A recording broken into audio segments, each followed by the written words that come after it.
The High Court has issued orders stopping the Nairobi County Assembly from debating an impeachment motion against embattled Governor Sonko until another petition filed in February is heard and determined. While Sonko had moved to court under a certificate of urgency to block an impending impeachment process, Kennedy Mureithi has more.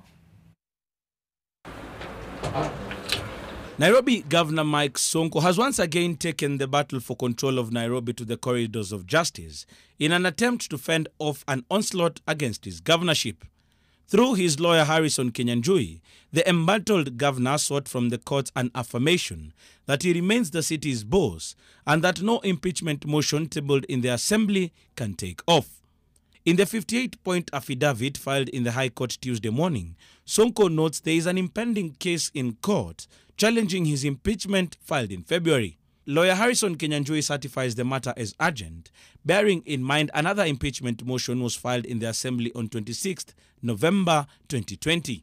Governor Sonko in the affidavit wants the court to stop the impeachment until the case in court is heard and determined. The affidavit notes the said injunctive conservatory orders are still in place to date, even as confirmed by the ruling of the Honorable Justice Bairam Ongayo, once again issued on the 23rd of October 2020, when he dismissed the Speaker's preliminary objection on the court's jurisdiction.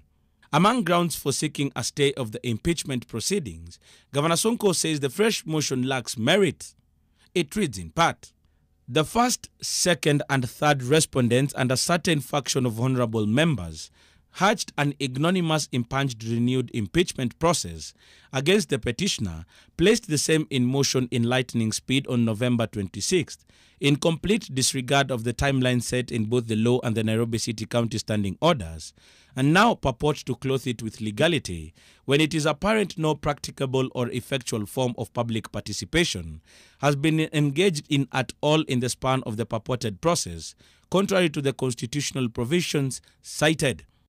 The court has granted Governor Sonko's prayers, stopping the impeachment process, a sigh of relief for a governor battling various storms for control of the capital. Sonko, who hosted about 80 MCAs Monday, was reportedly temporarily detained when police officers stormed the premises and stopped the meeting for failing to observe public health protocols on COVID-19. The MCAs denouncing signatures purported to have been attached to the impeachment motion by Makongeni Ward MCA Peter Imwatok. On Thursday, they tabled a notice of motion purported to have been supported by 86 signatures. So we are just here to also, among other things, make it clear that the signatures they purport to have were not signed by members for the impeachment. Yes. They collected those signatures from a Kamukunji we held before, and the few that they were able to collect through coercion and duress could only amount to 17. Kennedy Mureithi, NTV.